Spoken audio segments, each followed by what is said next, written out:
கடலூர் மாவட்டம் பல்லட வட்டம் சாமலாபுரம் பேரூராட்சியினுடைய தலைவர் விநாயகா பழனிசாமி. நான் அற்புதமான இந்த கராத்தா போட்டியிலே வெற்றி பெற்று வந்திருக்கக்கூடிய அனைத்து மாணவ மாணவி செல்வங்களுக்கும் என்னுடைய புரட்சி கலந்த முதல் கண் வணக்கத்தை தெரிவித்து, அதாவது நாங்கள்லாம் படிக்கிற காலத்தில்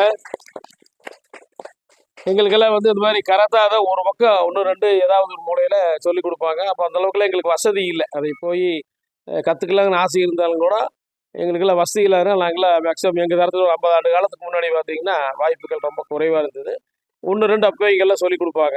இவங்க மாதிரி ஆசிரியர் மாதிரி இருக்கிறவங்களாம் போய் கற்றுக்கிட்டு இருக்கையில் எங்களுக்கெல்லாம் அந்த வாய்ப்புகள் கம்மி. உங்களுக்கெல்லாம் பார்த்திங்கன்னா அனைத்து பள்ளிகளையும் பார்த்திங்கன்னா நம்ம ஆசிரியர் உங்களுக்கெல்லாம் கற்றுக் கொடுக்குறாரு. அது ரொம்ப சீப் அண்ட் பெஸ்ட்டாக. நீங்கள்லாம் வருமான நோக்கம் இல்லாமல் நீங்களெல்லாம் வருங்காலங்களில் மிகப்பெரிய தற்காப்புங்கிற மாதிரி சாதாரண விளையாட்டு கராத்தே விளையாட்டு அப்படிங்கிற மாதிரி நினச்சாங்க. ஆனால் இது மிகப்பெரிய கராத்தாங்கிறது தற்காப்புக்கு உண்டான பயிற்சி. இது நீங்கள் மாவட்ட அளவில் வெற்றி பெற்று வந்திருக்கிறீங்க. இன்னும் வருங்காலங்களிலே நீங்கள் மாநில அளவிலும் உலக அளவிலும் நீங்கள் எல்லாம் கராத்தே போட்டிகளை வெற்றி பெற்று சாமலாபுரம் பேரூராட்சிக்கு நீங்களெல்லாம் பெருமை சேர்க்க வேண்டும் என்று மீண்டும் ஒரு முறை உங்களிடத்தில் தெரிவித்து